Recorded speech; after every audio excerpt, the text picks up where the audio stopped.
Hi, this is Amitoj. Today I am going to talk about how to take care of a family member who is prone to acute respiratory distress. Very important to make it clear that I am not a medical doctor. I am sharing my information. I am not a medical practitioner. This is from the perspective of a patient's family member. I am sharing my experience which I think is going to be really relevant in current times of COVID 19 with the onset of winter, and the wind chill or winter severity is going to increase henceforth till January and February. We face this situation every year once the winters are onset due to wind chill early in the morning. My father, being a chronic patient of asthma, tend to have a asthmatic attack because of wind chill. The windpipes narrow up and it is hard to breathe. They do not dilate, they do not open in a asthma patient cases. Now how do we take care of that? To do that, we all as a family members need to be aware about the issue of the family member who is suffering from respiratory problems and the medication which is involved in that. To help you breathe out, there is a bronchodilator. One of the basic salts are salbutamol. So there are small pumps which we keep as a continuous medication at our house. So those pumps you need to have as a precautionary measure all the time, medication supply. Plus these respiratory pumps are with various salts. They are come with combination of various salts. So as per the prescription of the doctor or a family doctor, you have to be pretty much prepared. Now my father takes in salbutamol plus budesonide combination, and it comes in various strengths also. Also we have a steamer to help steam up and clear the respiratory tract, and we have a nebulizer to administer respules in case required. Also we have to have emergency injections of bronchodilators like darifylin is a etiphyllin plus another salt is involved in that. So we are aware as a family members now about these salts as well. And there are some respiratory specific anti-allergic medications like montelukast and some steroids like prednisone. So these medications we have always at our home. We have medications and injections also just for emergency scenarios. Once we are ready with this, what helps us is that in case of acute attack, it gives us some time to really go through the procedure of taking to hospital or having a real attention from doctor.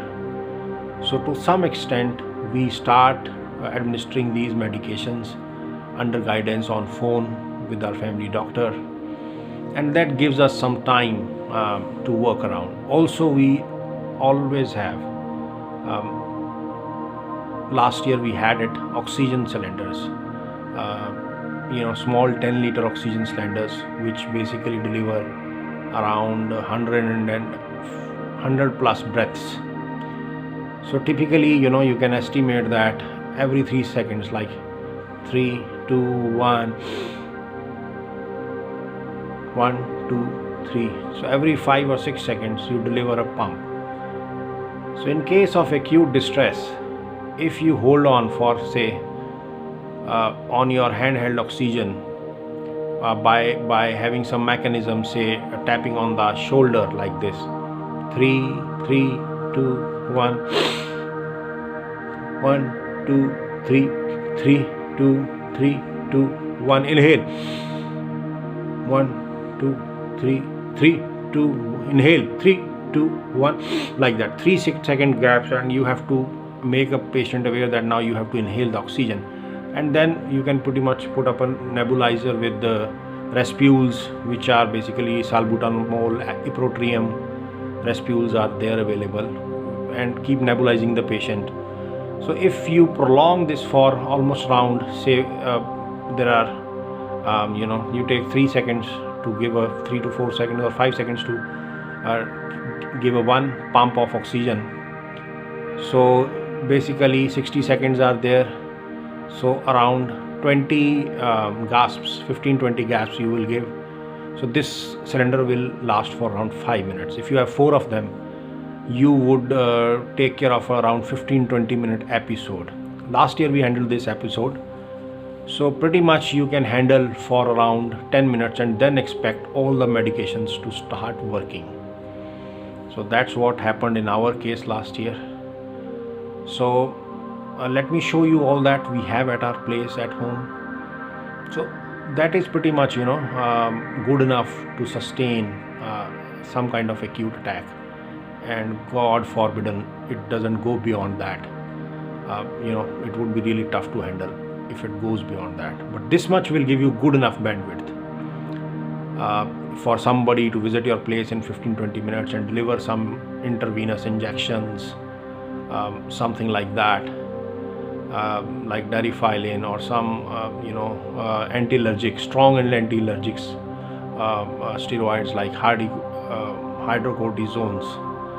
So now we keep track of those medications at our level and respond. So it is totally from the point of view of a family member of a patient. I'm not a doctor, but as an educated person, I keep track of medications and keep my mother aware about the salt names, and keep reminding, in some light session, are the medications on the top of your mind?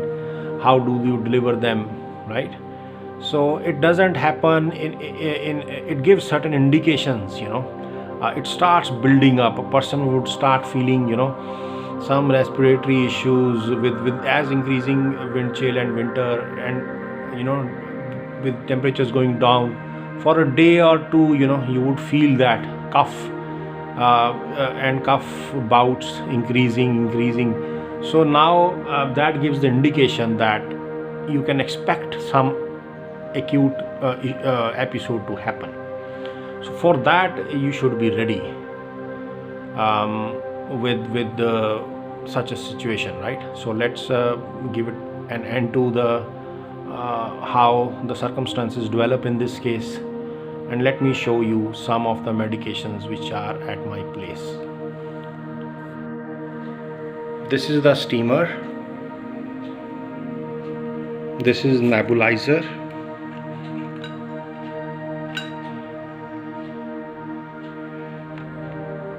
this is oxygen, and these are the respules.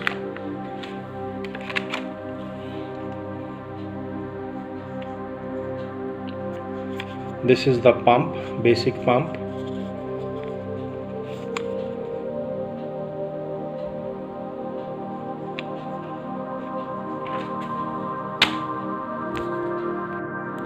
No one should ever get to face such scenarios, but just to be better prepared, you can take care of some of these at your end before totally surrendering yourself to medical system.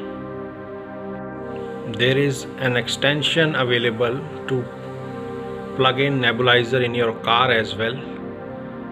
One should always have that also, anticipating a scenario that was helpful in one of the episodes we faced.